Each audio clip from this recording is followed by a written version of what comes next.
Salut à tous et bienvenue dans Digital Rehab, le podcast pour soigner ta visibilité digitale. Je m'appelle Jérôme et avec Digital Rehab, je vais décortiquer l'actu de la com digitale, analyser les meilleures pratiques des acteurs, te donner des tips et astuces pour progresser, seul ou accompagné, selon les semaines et les sujets. J'espère que tu es bien installé, on est ensemble pour un petit moment de thérapie. Allez, c'est parti! Bonjour à tous et bienvenue dans cet épisode de Digital Rehab. Les garçons, Bonjour. ça va? Ça va très bien. Non, on va très bien. Il y a l'invité, je crois, qui a pris le dessus sur C'est nous. ça. Là. Il C'est a moi. même pas attendu qu'on le présente celui-ci. Pardon. Vas-y. Je fais comme si, faites comme si j'étais pas là. Hein. Allez-y. Ah, bonne Alors, nouvelle. On est Qu'est-ce que content. vous pensez de Florent? Voilà. Bah déjà, il faut dire que c'est Florent. Ah là là, j'ai été trop vite. Trop vite en J'ai besogne. le plaisir de vous annoncer que Florence Perroni est à nos côtés pour cet épisode spécial. Comment vas-tu, Florent? Ça va nickel. Petit podcast. J'ai pas trop l'habitude d'en faire, donc je pense que je vais me faire plaisir avec vous. Voilà. On est là pour te donner du plaisir, en tout cas. Oh là là, ça commence sur les chapeaux de roue. dis donc. Par contre, messieurs, j'ai une petite question, moi. Vous avez parlé de Florence Perroni, je connais pas du tout. On allait y venir, effectivement. Ah Florence Perroni est un nom Pas mal. C'est bien travaillé tout Ouais, ça. c'est Ouais. fort. Petite question, toi, tu dois répondre. Vas-y. Tac, tac. du ping-pong. Oui, donc oui, Florent, qui es-tu aux yeux du grand public? Alors, aux yeux du grand public, je pense que la majorité des gens me connaissent avec mon nom de scène, le Parfait Inconnu. D'ailleurs, c'est assez drôle parce que dire que les gens me connaissent alors que je m'appelle le Parfait Inconnu, ça passe, tu vois. Sinon, mon vrai nom, c'est Florent, plus loin Speroni. Je tiens à le préciser parce que souvent, quand je me présentais, surtout avec une voix de gamin, on pensait que je m'appelais Florence Perroni, tu vois. Mmh. Moi, c'est Florence Perroni. Ouais, donc c'est une meuf qui s'appelle Florence. Non, je m'appelle Florence Perroni. J'ai 35 ans déjà, putain, le coup de vieux que je viens de me prendre en pleine gueule là. Donc oui, voilà, je me suis lancé dans la vidéo en 2016. Donc encore une fois, je reprends un coup de vieux parce que 2016, c'était il y a déjà Ouais. 7 ans. Mhm. J'ai posté ma première vidéo sur Facebook à l'époque. Ah oui. Et depuis, ça a beaucoup évolué parce que je me suis mis à faire des vidéos de plus en plus longues avec du matériel qui a évolué avec le temps. Au départ, je me suis filmé avec un iPhone 4. Parce que là, on remonte en 2016. À l'époque, c'était Ah un ouais. peu stylé, un iPhone 4, tu vois. Attends, tu te moques de nous, là. Non, pourquoi? Le premier iPhone, c'était en 2007. Donc, si tu as un iPhone 4 en 2016, Oh, il a débunk la théorie. Waouh. c'est bien le storytelling, mais... Mais t'as regardé sur Wikipédia ou quoi? non, j'aime bien les iPhones. Non, mais- Non, ça avait marqué, par contre, c'était vraiment un iPhone 4. Ok. Mais voilà, donc j'avais filmé ma première vidéo en 2016 et maintenant, le matos a évolué. Je me suis entouré d'une petite équipe et je pourrais peut-être raconter ça avec un petit peu plus de détails, mais voilà, je vais un peu de résumé. Et je suis sur plusieurs plateformes comme Facebook, Instagram, YouTube évidemment, puisque YouTube c'est un peu mon rêve. J'aimerais pouvoir dire un jour que je suis YouTubeur officiellement. Ouais. Tu peux Non, pas non. le dire actuellement? Pour moi, un YouTuber c'est quelqu'un qui a, je sais pas, au moins 1 million d'abonnés, qui poste régulièrement, qui a sa petite communauté, son petit fan club, alors que moi je poste pas assez de vidéos, j'ai pas encore une énorme équipe et voilà. Donc Non. Moi, je te Pour trouve rester- assez dur avec toi-même quand Oui, même, oui, parce oui. que je sais pas les chiffres exacts, mais tu dois flirter les 800 000, tu avais dépassé les 700 000 sur YouTube. sur YouTube, pas encore.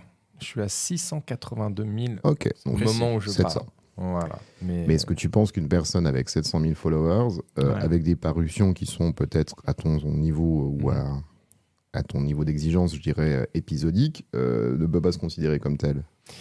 de mon point de vue, si je parle pour moi, j'aurais tendance à dire non. Mais je D'accord. parle que pour moi. Ouais, Si selon tes quelqu'un se critères, présente, voilà, Mhm. si quelqu'un Oui. se présente et me dit j'ai que 700 000 abonnés, j'ai envie de lui mettre une petite tape sur l'épaule en lui disant mais mec, va. tu peux être fier de toi, tu Ouais, vois. clairement. Mais moi, je me parle avec beaucoup plus de méchanceté à moi-même. Ok. Ouais. Parce qu'en vrai, c'est vrai, quand on voit maintenant les youtubeurs, ils sont là, 7-8 millions d'abonnés, c'est énorme. Mm. Et en vrai, quand tu te poses et que tu te dis, j'ai au moins 600 000, 700 000 personnes qui me suivent, C'est dingue. c'est ouf quand même. Moi, j'avais quand même une question, Florent, parce que tu abordais précédemment que tu as débuté ta présence digitale sur Facebook et finalement, en 2016, tu avais YouTube qui était déjà solidement installé. Pourquoi ce choix, finalement, sachant que c'est pas forcément le réseau le plus dédié, Bien encore moins à l'époque, Mhm. à l'apparition de contenu vidéo? En fait, pour être encore plus précis, moi, j'ai commencé à tenter de faire des blagues sur Twitter. Un an plus Mhm. tôt.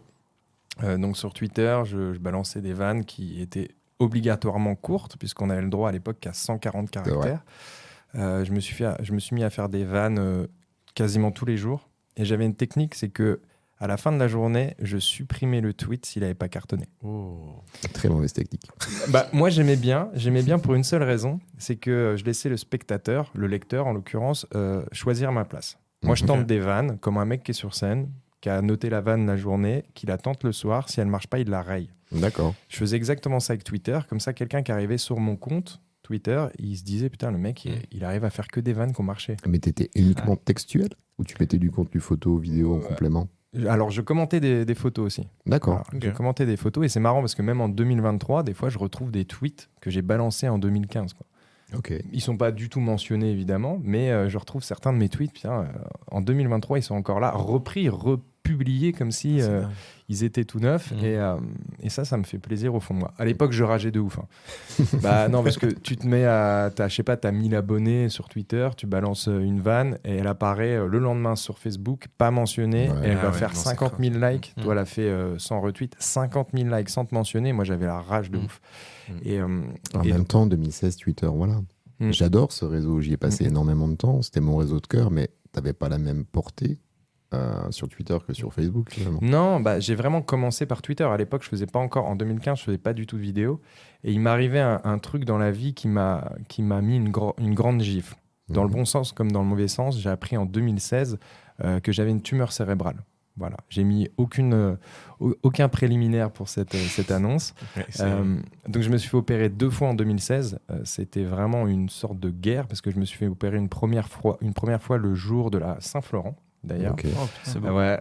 C'était une sacrée fête.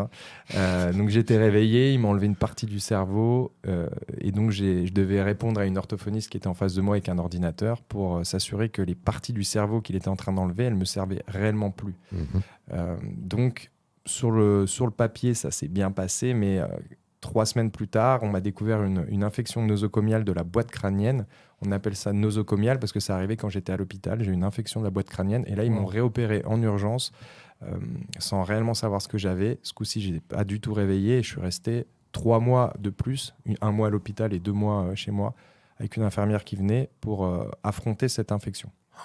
Donc là, je peux vous dire, les gars, que quand tu affrontes, on va dire, un tel événement dans ta vie, un truc aussi marquant, là, je me suis reposé des questions. Je me suis dit, quelles sont tes passions? Et j'ai ouvert les yeux, j'en avais pas. J'avais pas de passion. Et vu que ça faisait 1 an que j'écrivais des tweets, je m'en suis trouvé une nouvelle. Ça m'a vraiment ouvert les yeux. C'est une phrase bateau de dire, les gars, il faut frôler la mort pour ouvrir les yeux et tout. Là, c'est ce qui m'est réellement arrivé. Comme quoi, les phrases bateau, des fois, elles sont bien trouvées. Et donc, j'ai tenté mes premières vidéos à ce moment-là, comme si c'était une évidence pour moi. J'ai toujours voulu jouer la comédie, mais j'avais jamais osé le faire. Et donc là, j'avais une bonne raison de me plonger là-dedans. Et j'ai fait mes premières vidéos. Je transformais certains de mes tweets. Et vu qu'un tweet, à la base, c'est super court, moi, je voulais faire dans le court parce que déjà, j'avais jamais rien filmé, jamais rien monté. Je savais pas c'était quoi un montage vidéo. Donc, j'ai utilisé au départ des logiciels de montage gratuits. Et mes toutes premières vidéos, elles faisaient 30 secondes parce que je voulais être dans le côté punchy. J'avais très vite compris que notre nouvelle génération, elle voulait tout de suite arriver à la blague. Elle n'est pas patiente. Il faut capter son attention. Il faut capter l'attention des gens en quelques secondes. Tout de suite, on veut savoir de quoi ça parle. Et la chute, elle doit arriver rapidement, sinon, ils te scrollent. C'est clair et net. Surtout que moi, j'avais créé une page Facebook avant ma première vidéo pour remettre sur Facebook mes tweets qui avaient marché. J'avais quelques milliers d'abonnés sur Facebook, sur ma page Facebook, mais je n'avais pas YouTube. Okay. Donc sur mes premières vidéos, je les ai quand même balancées sur YouTube et sur Facebook, mais ça a marché très très rapidement sur Facebook. J'apparaissais dans le fil d'actualité de n'importe qui. Et à partir du moment où ça marche un peu, il te le montre à énormément de gens. Si bien que ça devait être ma 4e ou 5e vidéo, elle avait explosé 1 million de vues en 24 heures sur Facebook, alors que sur YouTube, elle avait fait, 10 vues en 24 heures sur YouTube, quoi. Donc, je m'étais dit, j'ai peut-être trouvé le bon filon. Je vais continuer à faire des vidéos assez courtes pour me démarquer de ce que les gens proposent déjà. Et ça marchait super bien. D'accord. Écoute, déjà, merci pour ta transparence par rapport à ton aspect, on va dire, sphère privée. Et je vais aussi amener un peu de contexte par rapport à l'époque, parce que finalement, 2016, tu vois, si tu as un jeune vingtenaire qui nous écoute maintenant, il n'a pas connu l'avant TikTok ou l'avant scroll vertical ou ce genre de choses. Quand tu publiais de la vidéo sur Facebook, c'était une vidéo qui était dans une publication. Tu n'avais pas de partie reel, tu n'avais pas de partie réelle ou Ouais. reel.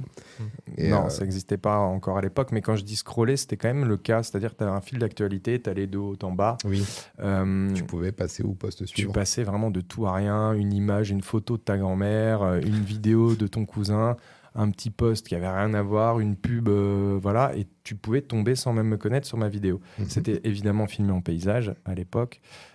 C'est arrivé bien des années plus tard avec la naissance de TikTok et voilà. Mais à l'époque, ouais, je filmais en paysage. J'en ai transformé énormément en les recadrant pour les mettre au format vertical Ok. et les ressortir des années plus tard. Et encore là, quelques semaines, j'ai trouvé une vidéo qui s'appelait Raclette à l'époque. C'était vraiment ma deuxième vidéo. D'accord. Et il y a encore quelques semaines, j'ai vu des gens la republier comme si ça venait plus ou moins d'eux, on va dire. Et elle cartonnait de nouveau. Parce que cette vidéo a déjà 7 ans. Et elle avait de nouveau explosé. Il y avait une marque de fromage qui l'avait postée. Des gens les ont insultés parce que effectivement, il y a une scène un petit peu violente et bien réalisée.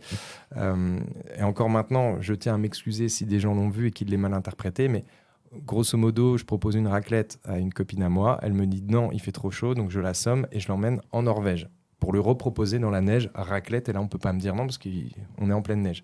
Des gens m'ont dit, même encore récemment, que c'est pas bien de frapper les femmes. Voilà. Parce qu'il y a des femmes qui meurent chaque année. Non, mais même moi, je ne saurais pas quoi répondre. J'ai envie de dire. On n'aurait pas eu ce débat si c'était elle qui m'avait assommé ou si j'assommais un pote à moi. Malheureusement, c'est comme ça. Donc, je tiens à présenter mes excuses à toutes les personnes qui le voient de cette manière. Mais vous êtes cons. C'est la meilleure chute. Et envisager les raclettes en été, c'est Mais oui, pas un c'est ce que souci. je oui, veux dire. très bien. Quelle honte, elle aurait dû accepter dès le départ. Mais exactement. Mais il n'y a pas eu, du coup, pas de vidéo. Hein Si elle Il y avait aurait pas eu accepté de le vidéo. départ, Oui, il n'y aurait oui. pas eu de vidéo. Oui, c'est réel. C'est vrai. Ok, bah écoute, merci Florent. Donc je fais une petite synthèse. Tu as débuté sur Twitter avec du textuel. Mhm. Tu as vu que tu avais pas mal de succès, avec pas mal de recopies de ton contenu sur des Facebook d'autres personnes. On peut pas parler de concurrents, mais en tout cas, ton contenu était dupliqué. Des pages Facebook, ouais. Et du coup, petit passage sur Facebook. Ça, c'était ton départ, on va dire. Mon départ. Dans... Il y a eu un événement, pareil, encore une fois, qui m'a marqué à l'époque. Déjà, si, il y en a eu même avant. J'ai eu des célébrités qui ont accepté de jouer avec moi Oh. pour faire des vidéos, toujours des vidéos courtes, notamment Titoff. Les jeunes, je ne sais pas si vous Si. voyez qui c'est. Radio, non Il fait des... À Marseillais, je crois, non? Ouais, c'est Un ça. humoriste. Il vient du Sud et Ouais. il avait fait beaucoup de scènes. Il jouait, il jouait dans un film, le nom ne me vient même plus à l'esprit. Bref, moi, il m'avait marqué vraiment plus jeune, il m'a vraiment marqué. Et de me dire, waouh, il vient jouer avec moi, c'était un truc de dingue. Dans mon esprit, j'avais du mal à réaliser. On est fin 2016, il vient manger chez moi à Nancy. Mhm. Et pour qu'on tourne une vidéo ensemble. Et il me dit même, j'ai regardé tes vidéos, il y en a 2-3, elles sont géniales. Et il me dit, non, je te dis de la merde, elles sont toutes géniales. Et là, il me dit, t'as regardé les miennes? J'avais pas regardé les siennes, quoi. Oh merde. Elle a l'air con. Du coup, Ah oui. Et bah, il me les a montrées, elles étaient 100 fois... Non, mais elles étaient 100 fois mieux réalisées que les miennes, avec du vrai matos. Moi, c'était filmé avec un pauvre appareil photo à l'époque, parce que j'étais passé de l'iPhone quand même à l'appareil photo. Ah. Voilà, mais je m'étais dit, je suis réalisateur avec un gars qui a déjà eu l'habitude de jouer dans des vrais films, et c'est moi qui lui dicte, enfin, dicter c'est un bien grand mot, mais qui lui dit ce qu'il est censé faire, de quelle manière il doit le jouer. Et waouh, là j'étais en train de me dire, ça fait à peine quelques mois que j'ai commencé les vidéos, j'ai déjà ça. J'avais eu Jérôme Le Banner, je sais pas si vous voyez qui Ah, c'est. bien mais sûr, ouais, mais bien vous faites sûr. de la muscu. allez. Voilà, j'avais eu Impressionnant. Anthony Cavana. Ah non, là, Ouais, là, on a pas C'est parlé. vrai? Non. Ah. Si, c'est un humoriste hors canadien, je crois. Ouais, exactement. non, c'est sûr. Qui avait accepté de jouer encore une fois avec moi. Et là, je me disais, waouh, ça prend de l'ampleur. Par contre, ces vidéos-là, c'est celles qui marchaient le moins. Avec les personnalités Ouais, qui Ah ouais marchaient le moins en termes de vues. Mhm. Et je me suis dit, bah, finalement, je me mets à la place du spectateur, de la personne, l'abonné, on va dire. Mhm. À la base, s'il s'abonnait, c'est pour regarder mes vidéos à moi. Mhm. Il s'en fout de savoir il y a qui joue dedans. Et il le prend pas. Moi, je le vivais comme, waouh, mon Dieu, il y a une célébrité qui accepte de jouer avec moi. Mais la personne qui regarde, elle s'en fout, quoi. C'est comme si tu allais voir un film et que tu voyais qu'il y avait une deuxième célébrité, mais que tu regardes jamais. Donc Ouais. ça les touchait pas spécialement. Donc pour moi, c'était un plaisir pour ma gueule. Moi, je jouais avec des célébrités. Ça m'est arrivé récemment de jouer avec Franck Dubosc et la bande à Fifi. J'ai adoré. J'ai l'impression d'être pris au sérieux d'un seul coup, tu vois. Ouais, J'ai ouais, adoré. C'est un vrai bonheur. Tu m'étonnes. Et du coup, quand tu as commencé à grandir, quand tu as commencé à... On pourrait parler de featuring finalement avec ces Ouais. personnes-là.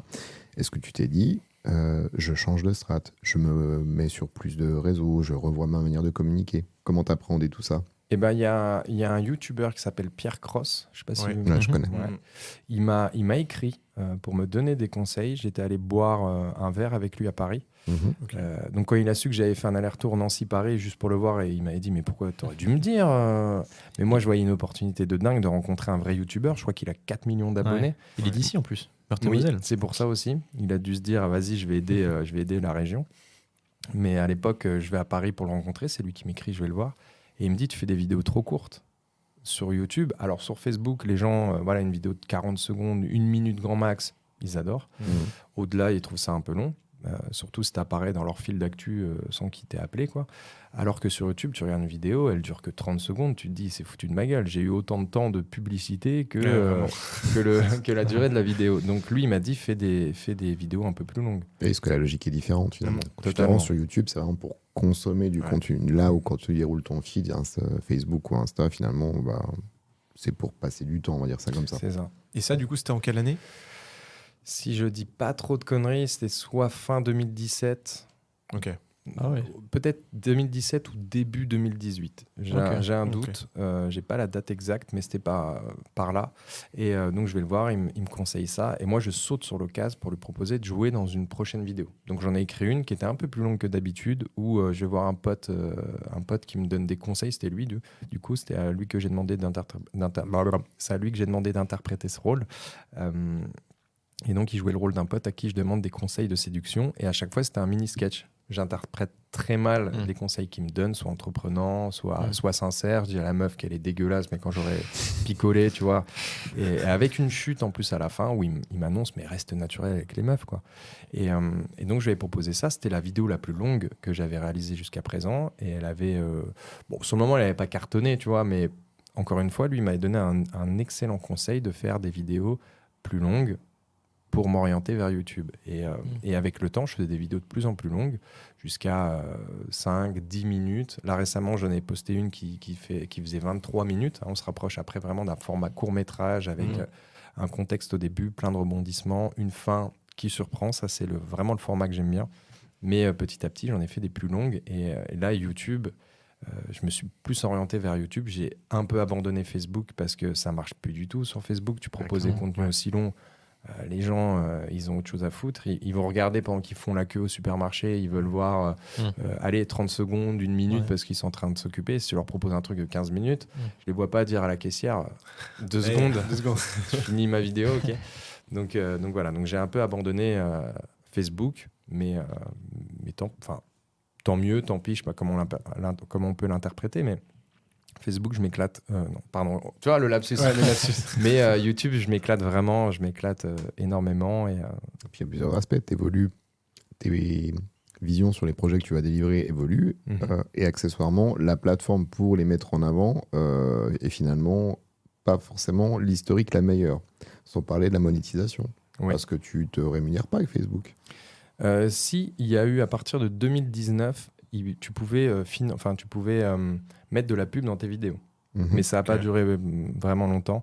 Ça a été 2019, 2020, 2021, je pense. Et le Covid avait vraiment aidé parce que beaucoup de gens allaient sur les réseaux sociaux. Et donc moi, à l'époque, je me souviens, je faisais des millions de vues.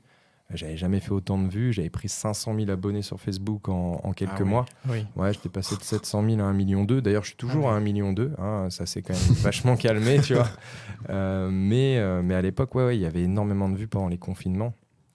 Donc voilà, et c'était rémunéré à l'époque. Maintenant, je le suis plus du tout, donc sur Facebook. Mais tant pis, hein, c'est pas grave. Voilà, je vais me mettre à vendre mon caca dans des bocaux, et puis voilà. Il y a un marché. Il y a un marché pour tout. Et au moment où tu as pris le virage entre vidéo hyper courte sur YouTube à vidéo un peu plus longue après les conseils notamment de Pierre, etc. Globalement, tu as commencé, tu étais à combien à peu près d'abonnés? Et est-ce que tu as vu un changement du nombre d'abonnés, du moins, à partir du moment où tu as pris ce virage-là, de vidéo un peu plus longue? Ça s'est fait petit à petit. Okay. C'est-à-dire vraiment Facebook, ça a augmenté d'un seul coup pendant le Covid, mais même avant, ça a augmenté petit à petit sur Facebook. Ouais. Sur YouTube, ça arrivait bien après. Ok. Il a fallu au moins 2 ans avant que ça commence à décoller. Donc comme quoi, il faut vraiment croire en soi, il ne faut pas abandonner. Mais bon, j'avais de la chance que ça marchait quand même sur une des deux plateformes. Si ça avait foiré sur les deux, je pense qu'à un moment donné, tu te dis, bon, ce que je fais ne leur plaît pas. Mais vu qu'il y avait une des deux plateformes qui marchait, j'ai gardé confiance, on va dire, pour YouTube. Et ça arrivait des années plus tard, et c'est ça qui est assez dingue. Ça a augmenté petit à petit, avec 100 000, 200 000 abonnés par an. Ok. En plus, et c'est pour ça que là, à l'heure actuelle, je suis à 682 000, comme on l'a dit tout à l'heure, même si je trouve que je suis beaucoup trop loin du million pour le moment, que c'est un peu un objectif que je me mets avant de pouvoir dire que je suis youtubeur, mais ça a augmenté petit à petit, et c'est surtout que encore à l'heure actuelle, des fois, je regarde, parce que je regarde pas trop les statistiques, je suis pas un mec qui aime bien regarder les statistiques, mais des fois, je me dis, waouh, il y a une de mes vidéos qui a 12 millions de vues. Alors que quand je l'ai postée, elle était à 100 000, 200 000 vues au moment où j'ai regardé. Des fois, je regarde 1 an plus tard, mais qu'est-ce qu'elle fout à 4 millions de vues ça augmente constamment, c'est-à-dire que les gens regardent mes vidéos plusieurs fois. J'ai souvent vu des parents, parce que j'ai l'impression qu'il y a beaucoup de jeunes qui me suivent, et j'ai souvent vu des parents qui me disent, mais mes gamins regardent tes vidéos tous les jours. Comme si c'était un dessin animé, tu vois, ils le regardent comme si c'était le Roi Lion et que tu as envie de le regarder plein de fois. Donc tous les gamins là, merci quoi, j'ai envie de leur dire merci. Vous me donnez l'impression que mes vidéos sont énormément regardées, ça fait plaisir. Donc avec 600 000 abonnés, j'ai des vidéos qui sont à plus de 10 millions de vues. Donc je pense qu'il y a beaucoup de youtubeurs qui aimeraient bien justement avoir plus de vues que leur nombre d'abonnés, parce que c'est généralement l'inverse. Tu as 1 million d'abonnés, il y en a plein qui vont faire plutôt entre 200 000 et 500 000 vues. Et ben moi, avec le temps, ça c'est surtout les vidéos qui ont déjà quelques années, elles augmentent continuellement. Donc là-dessus, je suis quand même satisfait. Je ne vais pas me plaindre. Il y a de quoi. C'est très bien. Mais même moi, je sais que regarder un film 2 fois, ça me saoule. Après, je suis pas très film ni série. Mais regarder des vidéos YouTube, je peux regarder 3 fois la même. Et regarder une vidéo, un YouTuber qui sort une vidéo, qui en a sorti une il y a 5 ans et qui en sort une aujourd'hui, j'ai regardé celle d'aujourd'hui. Si je tombe sur celle d'il y a 5 ans, que j'ai déjà vue, je peux la regarder. Je suis il y a aussi ton positionnement, je pense, qui contribue à ça. Tu serais dans la tech, tu serais dans l'info, forcément, il n'y aurait aucun intérêt à regarder ce que tu as proposé par le passé. Après, dans le domaine de l'humour, regarder des trucs, ça va pas parler aux jeunes, mais des proches ou des trucs comme ça, je les ai vus 15 000 fois, je m'en fous. C'est qui des proches Le mec qui veut faire croire qu'il est jeune. Je te taquine. Ne fais pas genre. Et voilà, je pense que c'est un domaine, on va dire, d'activité qui est particulièrement propice à ça. Et c'est très cool, quoi, finalement. Bah moi, j'ai toujours dit, en plus, j'aime bien faire des vannes intemporelles. Tu les regardes dans 5 ans, tu te diras toujours... Il n'y aura plus de raclette dans 5 ans. Ouais, bien sûr que si. Alors là, attention ce que tu dis, Jérôme. Ça existe depuis le Moyen-Âge. Attention. Non, bien sûr. Donc me dire, je parle pas trop de l'actualité, à part encore une fois pendant le Covid où il y avait des vannes qui étaient directement liées au Covid. Mais sinon, non, moi j'aime bien faire des vannes. Tu peux les regarder 5 ans plus tard. Elles sont toujours là, elles sont toujours d'actualité. Ça, j'aime beaucoup. Et c'est peut-être ce qui explique qu'on continue à les regarder de temps en temps sans leur donner une date, en fait. Tu les regardes en 2023, tu te dis, elle est aussi drôle qu'en 2016. C'est juste que je me fais un petit peu plus insulter d'avoir toujours... Le mec qui s'en veut, d'avoir assommé... C'était ma cousine qui jouait dedans en plus. Ça va, c'est la famille. C'est la famille, ça compte pas, c'est la famille. Je me souviens qu'il y avait quelques années, et ça c'est un vrai plaisir, je me faisais souvent arrêter dans la rue pour un selfie ou j'adore ce que tu fais, tes vidéos, tout ça. Et à l'époque, je me rendais pas compte que... combien il y en avait à partir de 2021, je me souviens, je partais en soirée, des fois je me faisais arrêter 10 fois dans la soirée pour un selfie. J'étais vraiment fier. Je faisais le gars un peu qui a l'habitude et tout, mais au fond de moi j'étais fier comme jamais. À chaque fois qu'on me demandait un selfie, je sais pas, ça vaut tous les likes du monde, tu vois. Alors que maintenant en 2023 on m'en demande beaucoup moins. Donc tu te remets forcément en question. Et là, encore récemment, il y a 2 jeunes qui sont venus me voir. Donc j'étais vraiment très content, à part ce qu'ils m'ont dit, tu vois, je vais les claquer. Ils me disent, non mais pourquoi t'as arrêté les vidéos ? Et là, je me dis, c'est vrai que j'en poste pas assez, ça c'est clair et net. 2022, j'en avais posté que 5 dans l'année. Ok, c'est des courts-métrages plus durs à réaliser, ça prend un temps qu'on n'imagine même pas entre l'écriture, l'organisation des tournages. Tu vois, il peut y avoir 7 à 10 tournages pour la même vidéo. Le montage derrière, où moi je peux mettre des semaines, des mois parce que je suis perfectionniste. Effectivement, tu sors une vidéo, elle a été dévorée en 20 minutes et les gens se disent, la semaine prochaine, t'en sors une nouvelle. Donc j'en postais 2022-2023, j'en ai posté moins qu'avant. Et donc on me disait souvent, les 2 jeunes que j'ai croisés justement pendant que je faisais de la muscu, ils m'ont dit pourquoi t'as arrêté les vidéos ? Et son pote me défend. Il dit mais qu'est-ce que tu racontes? Il a pas arrêté les vidéos. La dernière que tu as postée, c'était quand? Il y a 2 ans. Il m'a flingué. Et donc j'ai appris une expression dans les commentaires. C'est ouais, il date lui. Ouais. Après, moi, je pense que tu es dans la tendance. Tu vois, on parle de jeunes qui est en partie ta cible, enfin, tout du moins ta base de spectateurs. Les créateurs de contenu que les jeunes suivent, je pense à, tu vois, tout ce qui est Crouton, Michou, Noctag. Inox, tout ça. Ils vont sur de la prod de plus en plus Ouais. big, finalement, clairement. qui leur amène à amener du contenu de moins en moins souvent. Et ça convient aussi. Parce que finalement, ceux qui l'ont découvert, bon, forcément, on grandit avec eux. Mais moi, ça ne me dérange absolument pas d'avoir un créateur qui poste peut-être une prod tous les mois, mais avec un truc autrement plus léché que la course à la récurrence, finalement, où tu dis, bah là, ça baisse de niveau par rapport à ce qu'il a pu faire à un moment donné ou quoi que ce soit. Donc, Après, il faut savoir, je pense que dans tous les cas, ils ont une équipe derrière. Enfin, c'est tout un. Parce que du coup, la question que je voulais te poser, toi, Florent, tu travailles vraiment tout seul ou tu as des gens avec qui t'aident, qui t'assistent?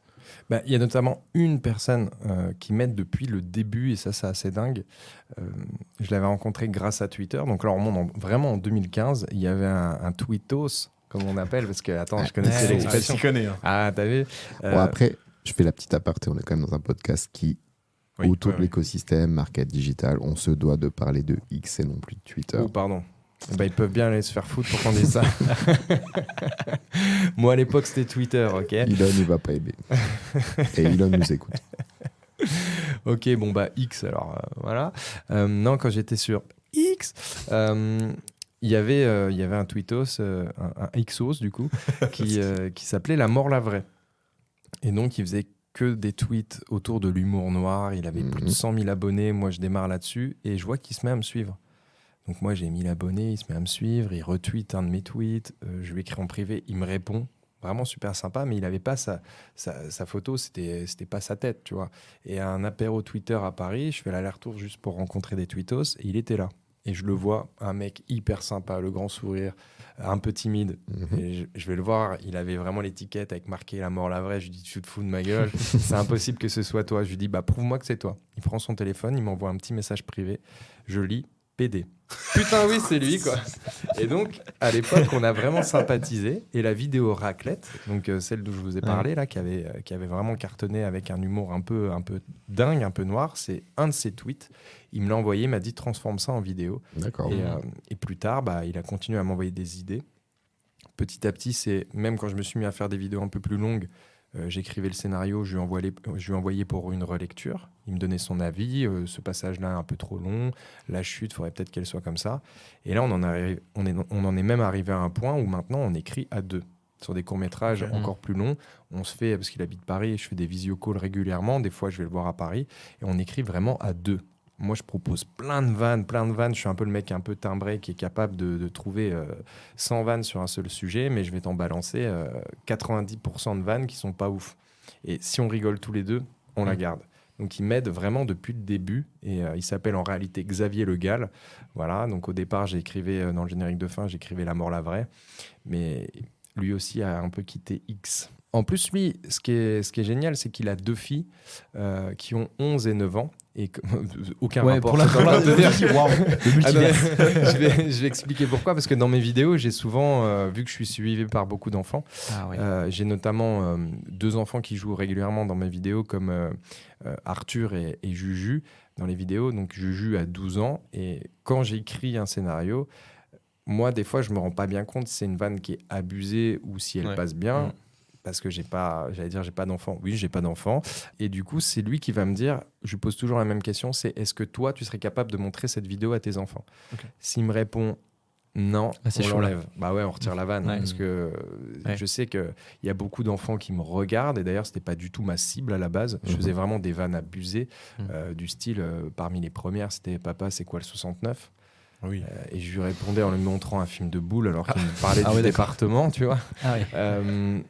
Bah, ce genre de vanne, tu te dis à aucun moment, je vise un public jeune. Moi, je balançais ça sur Facebook, c'était pas un public jeune que je visais. Et donc, la première fois que j'ai vu des enfants de 10 ans m'arrêter dans la rue, j'étais en mode, mais j'avais envie de dire à son père, la prochaine fois, regarde la vidéo avant de lui montrer, on sait jamais, tu vois.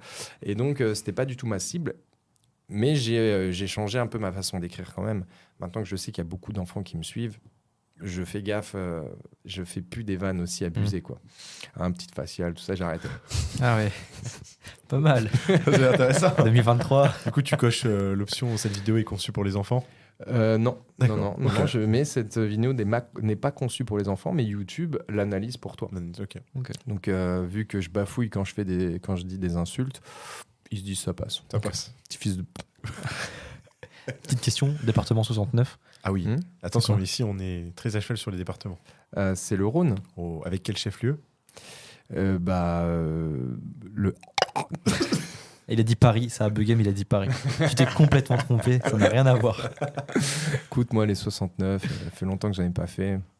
Ah, N'hésitez pas à m'écrire, mon Insta, c'est Speroni-du-bas-flanc. Boss absolu. Démerdez-vous avec ce podcast. Du coup, Florent, pour changer un petit peu de sujet, est-ce que tu peux nous parler de tes maladies? Alors attention. Non. Là... il est sensible. Bon bah merci à tous d'avoir écouté. Et puis à la semaine prochaine. Je recommence peut-être. Oh, Bah bon. oui, bien sûr. Non, ça j'avoue que c'était drôle. On va ok. le garder, on va le garder. C'était quoi la question? Résume-la en 3 mots. Maladie. Dis ta maladie. Dis maladie digitale. Ok. STP. Bah, à la base, oui, comme je disais, j'ai fait Facebook, j'ai fait YouTube, mais il y a des nouvelles plateformes qui apparaissent sans cesse et qui évoluent. Donc, faut quand même se tenir, il faut toujours être à l'affût des nouveautés. Et il y a TikTok qui était arrivé à l'époque. J'y ai cru en me disant, de toute façon, ça me coûte rien de découper des parties de mes vidéos, de les mettre sur TikTok. Et j'ai commencé assez tôt, en fait, sur TikTok quand ça arrivait. Alors, j'ai plus l'année exacte où c'est apparu, mais 2020, je pense, en France. c'était peut-être même avant. Ouais, un je peu, pense je pense que j'ai un 2019. doute. Je pense un peu. Et donc j'avais posté des vidéos, ça cartonnait un peu, et je me disais même, c'est bizarre, ça cartonne beaucoup trop.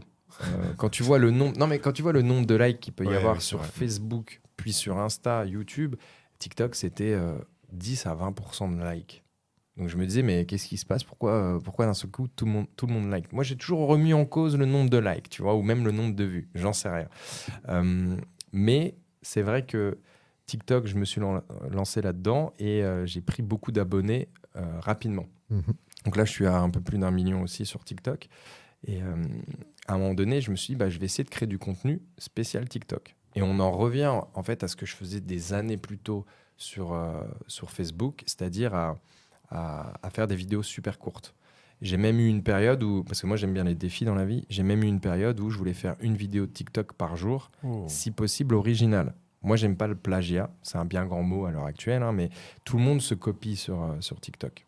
Il y a une vidéo qui a cartonné, tu vas refaire exactement la même en disant « Ouais, mais c'est tendance ». Et ça, tout le monde le refait, sauf que moi, un peu dans le monde humoristique, j'aime bien créer du contenu original, comme j'ai l'habitude de faire sur Twitter, sur X, pardon, sur Facebook, sur YouTube. J'aime bien créer du contenu. Je me sentirais être un gros voleur de prendre des vannes que j'ai vues ailleurs. J'ai l'impression vraiment de piquer. Pour peu, imagine, hein, je vois une vidéo sur un compte qui a 20 000 abonnés, je lui prends, moi, elle cartonne, il a le droit de mal le prendre, et je suis un voleur. Comme dans vraiment le monde humoristique, un mec monte sur scène, il refait la vanne qu'il a entendue 2 jours avant dans un petit café, c'est un salaud.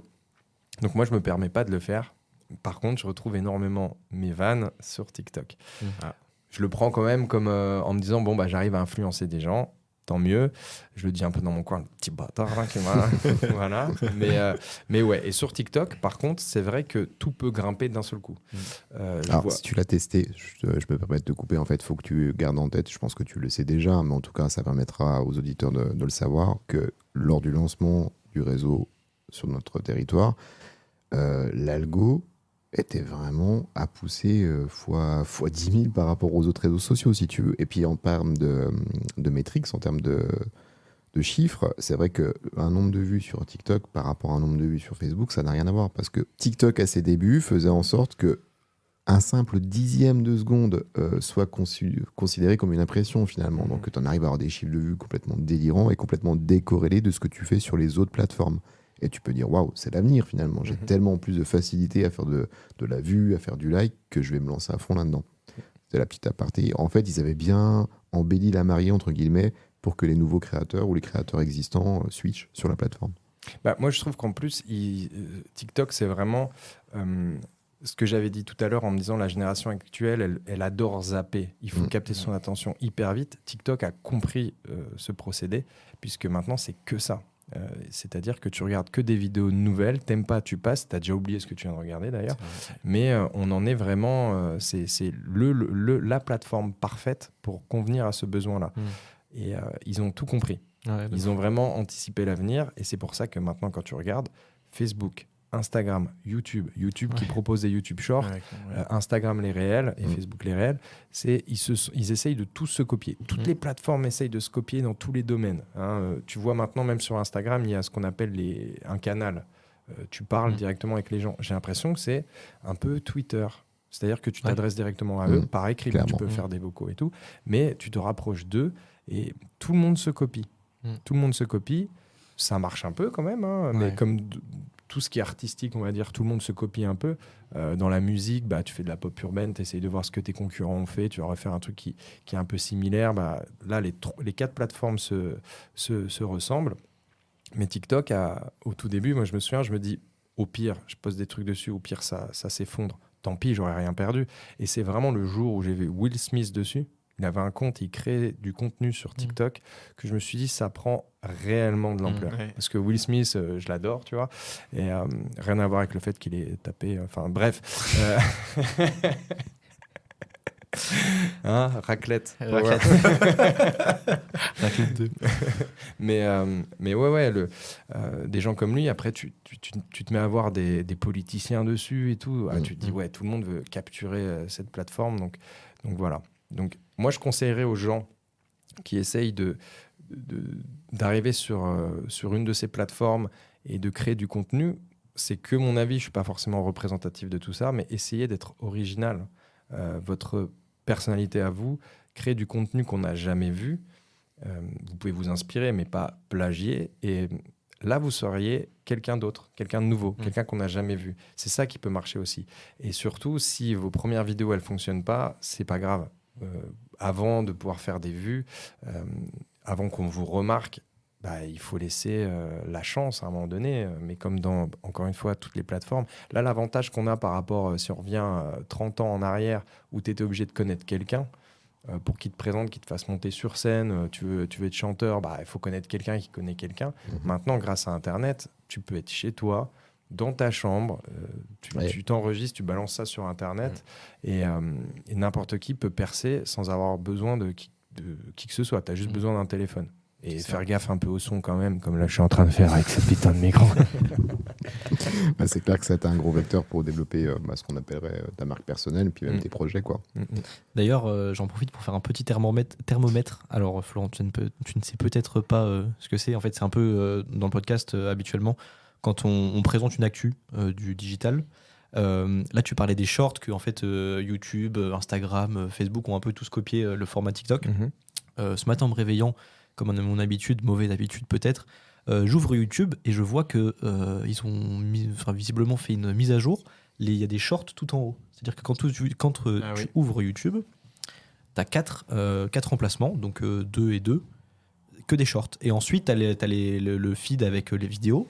Mais alors, parfois, dans le feed, plusieurs fois même, tu as des shorts qui apparaissent. Dans ta partie abonnement, tu veux dire? Non, dans la partie accueil. Oui, accueil tout en haut, je pense qu'ils le déploient de manière aléatoire. Moi, ça fait quelque temps que c'est des priorités ou short, on va dire, dans mon accueil, tout comme dans mon abonnement. Ah ouais, ok.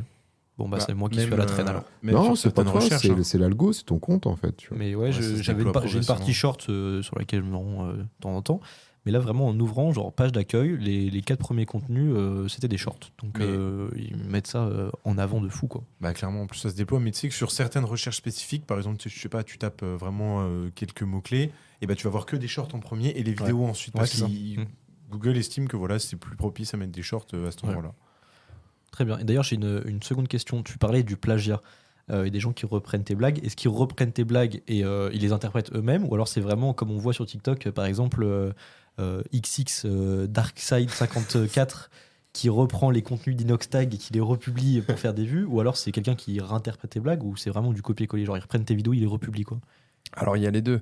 Il y en a qui vraiment reprennent la vidéo, la découpent pour mettre un truc en dessous, je pense, pour que satisfaisant. ce soit moins... Oui, très bien. On voit moins que tu as volé l'image de base. Ça, la rigueur, c'est quand même ma tête. Ça me dérange un peu, mais c'est pas, à mes yeux, c'est pas hyper grave. Moi, ce qui me fait un peu chier, par contre, c'est quand je viens de poster un court-métrage sur YouTube et qu'elle est instantanément sur TikTok. Avant même que moi, j'ai pu poster quoi que ce soit, c'est déjà sur TikTok. Ils l'ont prédécoupé. Des fois, ils te spoilent en fait la fin. Mais bon, on va dire, c'est un peu le game, comme diraient les jeunes. Ce qui me fait rire, d'ailleurs, c'est que non, mais en plus, ils sont déterminés. Ils prennent le nombre d'abonnés comme c'était pour eux. Tu vois, vous adorez ce que je fais, j'en suis à 40 000, on vise les 50 000 abonnés et tout. D'accord. Et je me dis, mais mec, tout le monde sait découper une vidéo, la télécharger en ligne. Je suis un peu salaud avec eux, mais ça, à la rigueur, ça, je l'accepte plus facilement que des gens qui vont utiliser ton scénario et qui vont refaire la même vanne, mais rejouer de la même manière et qui vont poster ça en mode merci de trouver qu'on est drôle. Non. Bande d'enfoirés. Tu t'imagines sur d'autres plateformes, je te dis une connerie, mais il y a un film qui sort et c'est le même dialogue qu'un autre film. Tu te dirais, mais c'est quoi ces tocards là? Pourquoi ils ont fait ça? C'est vrai. À partir du moment où c'est professionnel et que tu as des gens qui font partie de ce sont des vrais métiers, ça passerait absolument pas. Hein, tu vois un Gad Elmaleh, t'imagines ce qu'il a connu quand on a découvert qu'il utilisait des vannes d'un Américain. Waouh, il a pris une sacrée gifle, ça a été un bad buzz pour lui, alors que c'est maintenant accepté sur des plateformes, notamment TikTok ou Instagram. C'est assez dingue, je trouve, que d'un seul coup... parce que les gens ont du mal à créer eux-mêmes leurs propres blagues, c'est devenu accepté. C'est comme si d'un seul coup tu voyais plein de gens faire n'importe quoi et que c'est accepté de faire n'importe quoi. C'est aussi les travers de la plateforme. Tu vois, on parle de TikTok, c'est vrai que TikTok rémunère globalement pas mal, on va dire, les créateurs, et un créateur n'est pas forcément créatif.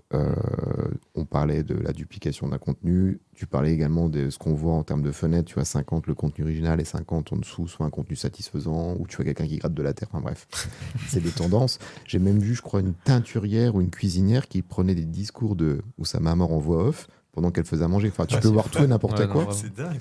Tout comme tu as maintenant des mecs qui génèrent de la vidéo via IA, voix de synthèse, vidéo de synthèse, sujet, ras du panier, mais en tout cas, ça fait des vues, voilà. C'est de la créa pour autant, dans leur tête. Et c'est aussi un moyen de monétiser. Pour des gamins qui n'ont pas forcément conscience de l'appropriation culturelle, etc., c'est un moyen simple de monétiser un petit peu de bidouille sur leur ordinateur. Est-ce que c'est bien? Non, naturellement, ça l'est pas, mais pour autant, voilà, on les a pas éduqués à ça. C'est pas bien. Mais Florent, la vraie question, c'est comment tu réagis lorsque tu vois qu'on t'a volé un contenu. Est-ce que tu rages tout seul de ton côté ou tu mets un petit commentaire salé? Généralement, je rage un peu tout seul. Je pense que c'est un peu la rançon d'un succès. Si ta vidéo a cartonné, tu vas forcément manger tout ce qui va être des commentaires d'enfoirés. Tu es obligé d'en prendre quoi. Personne ne peut être aimé par tout le monde. Des fois, il y a des débats dans les commentaires qui sont vraiment tirés par les cheveux parce que tu vois pas du tout le rapport avec ta vidéo à toi. Mais bon, les gens, ils ont envie de se lâcher. Ils t'insultent facilement, tu vois. Il y a ça, et le fait que ta vanne soit volée, ça arrive. Je pense qu'à partir du moment où une vidéo a cartonné, tu vas vivre tout ce qui se passe comme ça. Donc il faut accepter. Tu vois, il faut accepter la critique. Tu passes pour un mec un peu méchant si tu te mets à leur répondre hyper méchamment.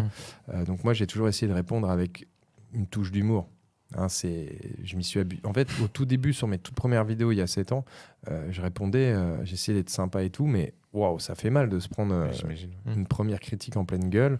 Il y avait eu notamment, encore une fois pour Raclette, je vais utiliser que cet exemple-là, mais il y avait même eu un article en ligne qui disait que j'étais un misogyne et que j'étais adoré alors que j'étais un gros connard. C'était dans le titre de l'article. Et je me disais, mais comment on peut en arriver là? C'est du second degré. Donc j'ai compris très rapidement la violence d'Internet. Et c'est pour ça que, par exemple, Yanis, il s'appelle celui qui joue le rôle de mon fils. Son vrai prénom, c'est Yanis, mais dans ma toute première vidéo, je l'ai appelé Arthur. Dans la vraie vie, c'est mon cousin, c'est pas mon fils. Et je l'ai appelé Arthur parce qu'il avait 11 ans dans notre première vidéo. Et j'ai essayé de lui expliquer, parce qu'à 11 ans, c'est dur d'avoir déjà un recul par rapport à tout ça. Je lui ai dit, si je t'ai donné un surnom, c'est parce que c'est possible que sur Internet, tu te fasses insulter, critiquer sur tout. que ce soit ta façon de jouer ou tes répliques. Et si je t'ai donné un surnom, c'est pour que tu fasses bien la différence entre toi, Yanis, et Arthur, qui est ton personnage. Si quelqu'un t'insulte, il t'insulte pas toi, il insulte Arthur, ton personnage. Voilà, j'avais commencé comme ça parce que j'avais vite pris conscience que on se fait violenter de ouf. Et encore, moi, je trouve que ça va. Des fois, je lis vraiment, je regarde les commentaires par curiosité sur certaines vidéos, c'est que des punchlines d'enfoirés. Et vu que c'est plus facile de liker un mauvais message que d'en laisser un, bah, tu vois que c'est tout le temps les commentaires vraiment méchants qui font d'un seul coup 1000 likes. Voilà. Donc, si t'as pas l'habitude que tu as une de tes vidéos qui cartonne, il faut quand même, dans sa tête, ne pas penser que c'est unique, que tu es la seule personne détestée sur Internet. Tous ceux qui cartonnent, ils se font insulter. Il y en a qui vont supprimer les commentaires, et c'est donc pour ça que tu penses que toi, t'as pas été... que cette personne n'a pas été touchée. Tout le monde se fait ravager sur Internet. Tout le monde. Donc voilà. Et donc, les gens qui volent les vidéos, qui les postent, bah, c'est moins violent que des commentaires. J'imagine. Moi, j'accepte. C'est juste quand tu as quelqu'un qui a déjà beaucoup, beaucoup d'abonnés et qui va te piquer ta vanne sans te mentionner, je trouve que c'est, encore une fois, sans être un énorme rageux, mais je trouve que c'est du vol. Et je comprends pas que ces gens-là pensent qu'ils aient du talent. Voilà. C'est pas... N'importe qui peut piquer une vanne. Et en plus, si c'est moins bien joué que toi dans ta propre vidéo, tu vois pas trop l'intérêt d'avoir piqué ça. Là, je pense notamment à deux nanas sur TikTok qui avaient vraiment, encore une fois, piqué une vidéo. Ils m'ont pas mentionné. J'ai essayé de balancer une petite vanne parce que beaucoup de gens me mentionnaient en disant que c'était waouh, que c'était une idée de génie. C'est un peu ironique, tu vois. Et ils ont supprimé mon commentaire. Oui, ok. Ah, ça assume pas. Donc, en fait, c'est pas tellement les trolls, les haters, les Sauce Samouraï 54 qui te posent le problème, finalement. Sauce Samouraï 54, c'est le rôle faut avoir la ref. Que Florent a fait en tant qu'hater. C'est plus le plagiat, quoi. Et puis, au-delà de ça, la mention, ça fait plaisir. C'est pas une obligation, mais c'est légitime. Mais si en plus c'est pas mentionné et qu'en plus tu te fais chanter des commentaires parce que... Bref, plus du cul. C'est le genre de commentaires qu'on lit, d'ailleurs. Plus du cul. Mais ouais, bah c'est... Voilà, c'est... je te dis, ça c'est... Des gens... En fait, les gens qui n'ont pas l'habitude, je sens bien qu'ils doivent être terrorisés, traumatisés. Je sais pas, ils ont l'habitude de faire 1000 vues, ils se font commenter que par leurs potes, des gens autour d'eux, et d'un seul coup ils vont en faire une vidéo, ils vont poster une vidéo qui est lambda par rapport à ce qu'ils ont l'habitude de faire, donc ils voient pas pourquoi celle-là va exploser. Elle explose 1 million de vues et ils se mangent que des commentaires négatifs. Ces gens-là, j'ai envie de les rassurer, c'est comme ça. Par exemple TikTok, tout le monde se lâche là-dessus, et donc surtout si tu mets certains sujets où il peut y avoir débat. Par exemple, j'ai souvent vu des vidéos d'une nana qui dit, je sais pas, elle pèse 100 kilos, elle va dire je me sens belle, j'ai pas besoin de faire du sport. C'est un sujet où il peut y avoir débat. Tu vas dans les commentaires, bah, elle se fait défoncer. Elle se fait défoncer. Arrête d'utiliser ta carte de fidélité McDo. Inscris-toi chez Basic Fit, t'auras besoin de payer qu'une seule place. Enfin, tu vois, c'est que les mecs, ils se marrent. Ils assument pas de se marrer. C'est vous deux le genre de gars qui laissent des commentaires d'enfoirés. Hein, donc ça, c'est le type de commentaire que tu vas lire. C'est très, très méchant. Mais elle, ça partait d'une bonne intention. Elle se dit, bah, je vais poster ça. Et derrière, elle se mange autant de critiques. Si t'as pas l'habitude, mon Dieu, tu te sens profondément touché. Et j'ai des fois envie de rappeler aux gens, les gars, il y a un être humain derrière qui a posté ça. C'est pas de l'intelligence artificielle qui a mis ça en ligne. La personne que vous voyez, c'est pas une image de synthèse, c'est une vraie personne. Et ça va faire du dégât. Ah oui. C'est pour ça que j'avais fait, justement, comme tu en as parlé, la référence, j'avais fait une vidéo où c'est un hater. Ça me titillait depuis des années. J'avais mis juste un scénario dans mes notes en 2021 parce que c'était déjà violent. Et ben en 2023, ça s'est encore plus développé, justement. Moi, je trouve que TikTok, c'est encore plus violent que sur d'autres plateformes parce que ça commande vachement. Puisque tu regardes que des vidéos, justement, t'as plus facile à aller tailler. Et puis tu es aussi anonyme en ligne. Hein. Du coup, tu n'es pas obligé de mettre ta photo. Tu peux mettre Sauce Samouraï 54. Exactement. Non, mais en vrai, c'est plus facile. Tu es à l'abri, tu te sens plus. Mais j'imagine tellement pas des gens marcher dans la rue, passer à côté de quelqu'un et de balancer ce type de phrase. Vraiment. Ah, ce serait un enfoiré absolu, quoi. Ouais, même ça se ferait pas, on voit jamais ça. C'est beaucoup moins violent. Le mec qui commande ça, il te voit dans la rue, il te fait ah Florent, salut, salut. Sympa, j'aime bien tes vidéos. Et justement, je crois que moi, dans ma vie en 7 ans, j'ai eu qu'une seule personne qui m'a dit un jour, j'ai regardé tes vidéos, c'est nul. Mais dans la vraie vie. Oui, voilà, elle a dit C'est c'est pas- nul. Voilà. Parce que c'est c'est un nul. commentaire, il y aurait eu des propos insultants. Oui, mais il me dit ça dans la vraie vie, bah ok, merci Oui. pour ta sympathie, qu'est-ce Ouais, que tu bah non, veux, mais c'est ta clair, ouais. franchise, mais c'est vrai que il y a pas dans la vraie vie, les gens ils te regardent de loin, ils te reconnaissent, admettons, ils aiment pas ce que tu fais, bah ils viennent pas te le dire. Exactement. Alors qu'Internet, c'est Bah, voilà. wow, je viens de perdre 5 minutes de ma vie. Déjà, tu dis pourquoi Ouais. il a regardé 5 minutes. Mais ouais, les gens se lâchent. Ouais. Ils aiment bien, c'est un exutoire pour eux, ils Voilà. aiment bien balancer leur avis. Leur sel. Mm. Mais là, on a dérivé. Ouais, Un petit petit peu. peu, c'est vrai. Mais ça Légèrement. restait super intéressant. Ouais, de fou. Moi, maintenant, ce que j'aimerais te poser comme dernière question, un petit peu, non, même beaucoup, c'est toi qui vois. C'est quoi ton futur, en fait? Est-ce que tu veux rester sur l'humour sur les plateformes, réseaux sociaux? Est-ce que tu as d'autres projets? Est-ce que tu as d'autres ambitions? Qu'est-ce que tu pourrais nous partager à ce sujet-là? Bah, j'en ai aucune idée, merci à vous. Non, je rigole. Non, bah, moi, c'est de continuer à faire évidemment des vidéos YouTube. Comme je disais, à partir de 2022, j'ai commencé à me poser des questions parce que j'ai sorti que 5 vidéos dans l'année. Même moi, en me disant, waouh, bah, pourtant, j'ai l'impression d'avoir fait que ça, tu vois, d'avoir bossé énormément là-dessus. J'ai essayé 2 fois dans l'année de faire un mois à faire que des vidéos TikTok, une par jour. Donc, j'ai découvert que j'aimais pas tant que ça de bâcler un peu le travail et d'en faire autant. Donc j'étais passé de cet extrême-là à vouloir faire des moyens métrages sur YouTube. Encore une fois, c'est trop compliqué aussi pour moi. J'ai pas une équipe développée pour le moment.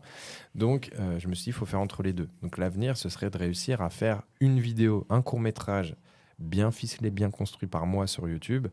Comme je disais, avec un contexte, des rebondissements et une chute inattendue. Ça, j'aime bien ce format-là.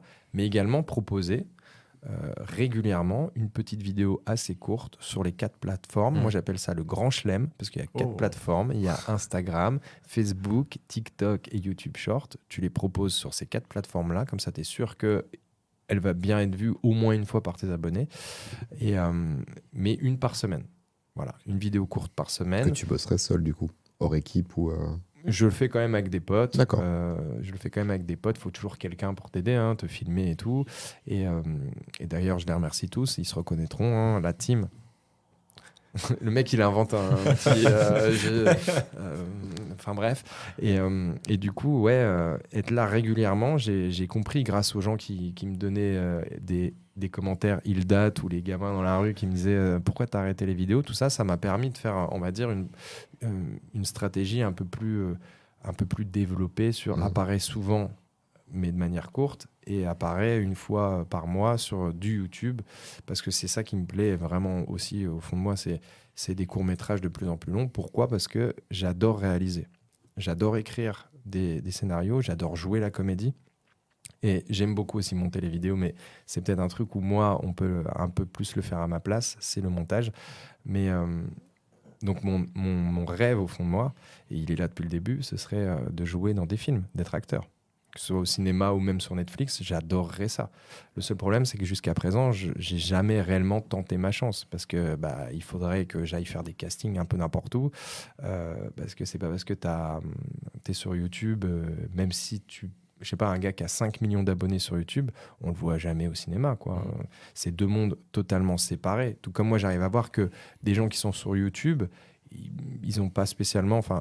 je veux dire, c'est pas parce que tu es sur TikTok que tu es youtubeur. C'est 2 mondes séparés. Et moi, je m'en rends compte avec le temps. C'est-à-dire que moi, je disais, le monde du cinéma, ils aiment pas les youtubeurs et je peux comprendre. Mais à l'heure actuelle, moi, je suis un peu pareil avec TikTok. Je me dis, t'es youtubeur, TikTok, c'est un autre monde. Rien à voir. Les gens se copient, ils dansent, ils vont faire 2 millions de vues parce qu'ils dansent devant une caméra, devant un téléphone. C'est pas pour ça que c'est des youtubeurs. Voilà. Donc, je me suis rendu compte comment un réalisateur dans le monde du cinéma peut voir un youtubeur. Rien à voir. Donc moi, mon rêve, au fond, c'est vraiment le monde du cinéma et j'essaye d'avancer petit à petit vers ce monde-là. Donc j'essaye d'apprendre chaque jour des techniques de réalisation, d'écriture de scénario, de jeu, et on en apprend vraiment tous les jours. Il faut croire en soi. Oui, puis tu as C'est toute magnifique. la prod. Et du coup, tu n'as pas encore eu le petit contact qui va bien. Tu vois, tu pouvais parler de Pierre Cross au début. Je pense à un autre Pierre, dans C1, de l'Annonchamp, dans le cinéma, qui pourrait peut-être... C'est vrai, en plus je l'ai rencontré au tout début où je faisais ces vidéos-là, je l'ai rencontré à l'époque et il avait regardé, d'ailleurs c'est un peu gênant comme situation où on me dit « Oh, j'ai regardé quelques-unes de tes vidéos, vas-y je vais en regarder d'autres devant toi. » T'étais là, bon bah ok. Toi tu les as vues 300 fois pour les monter et tout, et puis tu te dis surtout si ça le fait pas, si ça fait pas rire la personne, bon bah t'es juste à côté, oui, bah ceux-là c'est pas trop moi, mais voilà, donc ouais, je l'avais rencontré à l'époque, super sympa, vraiment cool. Et je lui avais proposé de jouer dans mes vidéos, mais bon, quand tu es dans le monde du cinéma, surtout dans des films qui sont pas forcément humoristiques. J'ai une petite dernière question, Florent. Bon, je pense qu'en vrai, j'ai la réponse, nos éditeurs aussi. Si tu devais garder une seule plateforme, on a parlé YouTube, Facebook, Instagram, TikTok, si tu devais garder une plateforme all time pour créer du contenu, ce serait LinkedIn. Magnifique. On ne peut pas rêver mieux. C'est parfait, non, c'est parfait. Mais sache que l'entertainment sur LinkedIn se développe de plus en plus. Clairement. Encore le week-end dernier, j'étais avec des créateurs de contenu, enfin j'étais en tant que spec, à regarder des créateurs de contenu spécialisés LinkedIn à faire un jeu du loup-garou, tu vois. On en arrive où tu as un autre créateur de contenu qui s'appelle Hugo, qui fait des lives où il joue des parties League of Legends. Enfin, tu as une dimension entertainment qui apparaît sur LinkedIn. Ouais, ok. Ça peut se tenter, c'est le futur. Moi, j'ai balancé ça en mode van, mais je suis sûr qu'effectivement, ça dépend. C'est un truc. Ça dépend de quel est ton objectif et tout, mais ouais. Tu sais, des fois, je me dis, mais pourquoi je suis pas sur LinkedIn pour... Moi, je dis LinkedIn, je suis désolé. Moi, pourquoi je suis pas sur LinkedIn pour rencontrer des gens du monde du cinéma, justement. Voilà. Donc, ça pourrait peut-être aider de faire les bonnes rencontres, et je le fais pas, tu vois. Mais même, je viens d'avoir une idée brillante, c'est rare, alors profitez-en. Mais pourquoi ne pas... on a vu le plombier de LinkedIn, pourquoi pas l'humoriste de LinkedIn? Il y a eu un plombier qui venait régulièrement communiquer. Alors, un plombier, c'est pas forcément... J'ai cru que c'était un titre de film de boule. Ah non. Bonjour, je suis le plombier de LinkedIn.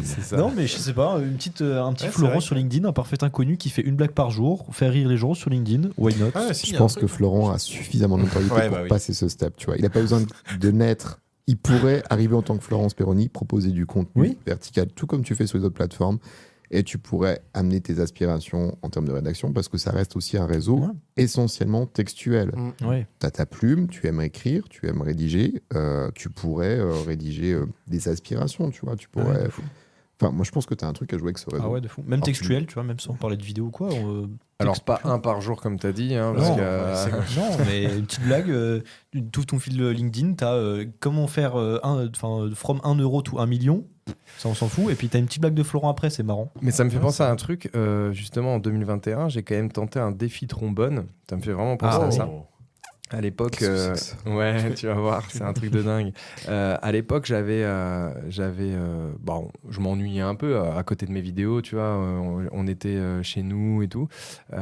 Du coup, j'étais parti avec un trombone dans la rue pour l'échanger. Je parle du trombone de papier, pas l'instrument de musique. Hein. Et du coup, parce qu'on sait jamais. Je serais parti de l'autre, ça aurait été encore plus simple. Ouais. Mais il y avait un mec qui avait fait ça en 2005. Kyle MacDonald, il avait fait ça en 2005 il avait obtenu en un an, au bout de 13 échanges, à chaque fois il échangeait ce qu'il venait d'obtenir, et seulement en 13 échanges. Hein, moi, quand on m'a raconté l'histoire, je pensais qu'il en avait fait au moins 365, tu vois, un par jour. Non, 13 échanges, il a obtenu une maison. Une maison, ouais. Donc pour moi c'était incroyable. En 2005 quand on me l'avait dit, j'ai dit mais c'est un génie et tout. Et il a fallu que j'attende 2021 pour me dire vas-y je vais tenter la même expérience. Je suis sorti de chez moi et moi au bout de 9 échanges, le 8e échange c'était un diamant qui vaut entre 15 000 et 20 000 euros. Ah oui. Et c'est pas des conneries. Ah oui. Et mon dernier échange que j'ai toujours, c'est un tableau qui est officiellement évalué à 35 000 euros. En partant d'un trombone. Et donc, déjà au bout du 3e échange, il y avait déjà des gens, parce que je le postais sur Instagram. Moi, c'était vraiment pour passer un bon temps. Et j'ai rencontré énormément de gens, mais hyper généreux. Parce qu'ils m'aidaient, j'ai même l'impression à terme moi de rien faire. Je faisais un échange et les gens me disaient bah voilà, j'avais obtenu un shooting photo d'environ 100 euros. Le photographe me dit bah je vais te présenter un pote à moi qui fait des sites internet de A à Z international. Et le mec me dit ok, il l'appelle devant moi le photographe. Le mec répond au téléphone, vas-y je suis partant. Et normalement il le facture 5 000 euros. Et c'est ce créateur de contenu. Et c'est ce créateur de site internet qui m'a permis de rencontrer un diamantaire avec qui il était censé faire un site internet, et il était super cool et il m'a fait rencontrer le diamantaire à Paris qui m'a offert finalement un diamant contre la création de son site internet. Mais même moi, je me disais, j'ai l'impression d'avoir rien fait. C'est juste la sympathie des gens. Et ensuite, je l'ai changé contre le tableau. Et là, j'ai eu le seum. Les gars, j'ai eu le seum parce qu'il y a une nana, alors je sais plus si c'était une Canadienne ou aux États-Unis, j'ai pas suivi intégralement l'histoire, mais qui avait commencé 6 mois avant moi. Et moi, évidemment, quand je commence à dire ouais, j'ai obtenu un diamant et tout, des gens m'ont écrit. Il y en a une qui fait ça à l'autre bout du monde, tu t'es inspiré d'elle et tout. Pas du tout. Moi, j'avais entendu cette histoire en 2005. Et elle a également obtenu une maison. Alors, je sais pas en combien de temps, peut-être un an et demi, mais elle a obtenu une maison et elle passait sur M6, TF1 en France et tout. Et je me suis dit, putain, je suis vraiment dégoûté parce que, encore une fois, on va penser que j'ai fait ça parce que c'est elle qui l'a fait. Moi, j'aime pas trop, tu sais, l'idée d'arriver juste après quelqu'un qui le fait. Et ça m'a un peu découragé. J'aurais pu continuer, évidemment, mais de toute façon, moi, je le faisais pas vraiment pour cartonner de ouf. Je le faisais un peu comme passe-temps, pour délirer. Et j'ai toujours le tableau et je me dis, quand on me pose la question, t'as abandonné un peu. Et je vois ça un peu comme un échec, en vrai. Mais c'est un peu en stand-by quand même. J'ai toujours le tableau. Je pourrais très bien l'échanger un jour. C'est juste que le temps ne compte plus vraiment parce que quand j'ai dépassé 1 an, moi, je voulais apparaître dans le Guinness Book, tu vois, avoir battu Kyle MacDonald, l'inventeur de ce concept. Mais à partir du moment où j'ai dépassé 1 an, je me suis dit, je suis plus à quelques années près. Donc, peut-être qu'un jour, je reprendrai. Mais ça m'a donc fait penser à ça, l'histoire du défi trombone, où on se lance des défis et tout. Et donc, voilà. C'est marrant parce qu'à chaque fois, j'ai toujours des anecdotes un peu cheloues à raconter, genre le défi trombone. C'est hyper intéressant. Voilà. D'ailleurs, tu me donneras ton adresse, c'est pour un pote. Non. Il y a un beau tableau. Non, plutôt crevé. Mais clairement, voilà, ces petites anecdotes, tu les storytell et c'est à ta place sur LinkedIn. Ouais. Ok, tu vois, je vais commencer par ça. Voilà. Et vous pensez que si j'essaie de draguer une meuf et que je raconte ça passe? Ça n'a rien à voir. Ok. Moi, on sera les premiers à repartager sur LinkedIn. Exactement. Promesse tenue. Parce que je suis célibataire. Tu vas pas le rester longtemps, Florent. Ce que je me dis depuis 6 ans. Ne t'enfonce pas, Florent. Ok, ce que je me dis depuis peu, alors. Bon, écoute, moi j'ai vraiment adoré cet épisode qui est clairement hors scope avec ce qu'on propose d'habitude. En tout cas, c'était super intéressant de te recevoir, donc un grand merci. Merci de m'avoir invité, surtout. Merci beaucoup. Bon, je voulais pas que tu viennes au départ, mais Je l'ai ressenti. Qu'est-ce qu'on pourrait dire de plus? le mot de la fin. Le mot de la fin. Que je vais commencer. Oui, il y a une tradition, en fait. Ouais. On prend un mot parmi tout ce qui a été évoqué pour Ou pas, clôturer d'ailleurs. l'épisode. Ça peut être Enculé. complètement- Toi, tu vas sortir raclette. Ouais, moi je voulais dire raclette. Ah, chacun dit un mot. Je Ouais, dis je suis pas raclette. je suis pas très original, raclette. Fils de maman. Allez, à tout seigneur, tout honneur. Ton mot de la fin, Florent. Mon mot de la fin. Donc je dois dire qu'un seul mot? Ouais, c'est l'idée. Ok. Continuer. Oui. C'est beau. Bon, très on beau. peut ça. EZ, c'est pour vous que je le dis. Drop the mic. Inspirant. Bon, raclette, hein. Je te laisse l'honneur, Jérôme, je l'ai pas dit. Il y a trop de mots là, Il il y a a trop de dit- mots il a là. dit- Attends, il tu a dit dois un- en choisir qu'un. Il a dit inspiré, Jérôme. Et regarde l'écran. Non, Tu j'ai leur dit dis à eux. Son mot était inspirant, c'était pas mon mot de la fin. Oui, il était bien comme mot. Il hein. était excellent. Voilà, et sans faire exprès, c'est inspirant. Voilà, c'est mon mot. Inconnu. GG. Pas très original, mais je dirais inconnu. Alors pour moi, ce sera persévérance. Ok. Parce que je pense que via tout ce que tu as véhiculé dans cet épisode, entre tes débuts, entre le fait que tu testes malgré le fait que ce soit pas le bon format, malgré le fait que tu dises bah moi voilà, c'est ça que j'ai envie de faire, mais c'est pas forcément ce qui va marcher, entre le fait, enfin bref, je vais pas dérouler, il suffit de se rappeler de tout ce que tu as pu dire pendant l'épisode, mais persévérance, ça me va bien. Tu es un bel exemple que la persévérance paye, Florent. Tu es C'est un bel homme. gentil. Tu es un bel homme. J'allais exactement dire ça. Alors là, très bel homme, Florent. Déconnecté. Donc mesdames, Peux-tu rappeler ton Instagram? C'est pour un pote. Oh, il est. Dans la description. Voilà. C'est le mec qui s'en bat les couilles, il se fait même pas sa propre pub. Vous tapez le parfait inconnu, j'ai un Mais compte non, certifié. mais- Mais certifié avant que ce soit payant, moi. oh. Et t'as pu la garder du coup cette certif? Ouais, ils l'ont laissé. C'est propre. Je l'avais sur Twitter, ils l'ont enlevé, mais sur ouais. Instagram, ils l'ont laissé. Donc, Il donne la pince. Non, mais naturellement, on mettra tous tes liens dans la bio de ce podcast. Donc, à nouveau, un grand merci. Et merci à vous pour votre écoute. On vous rappelle que vous pouvez soutenir le podcast en laissant vos plus belles étoiles. Et d'ici là, on vous dit à la semaine prochaine. Gros bisous à tous. gros bisous. Salut. C'est déjà la fin de cet épisode. J'espère que tu l'as apprécié. En tout cas, j'ai adoré l'enregistrer. Si jamais tu as des questions, des sujets que tu souhaiterais voir abordés dans les prochains épisodes, tu trouveras en description un lien SpeakPipe pour me contacter. Je t'invite également à évaluer ce podcast et te remercie par avance. Je te dis à la semaine prochaine et d'ici là, prends bien soin de toi.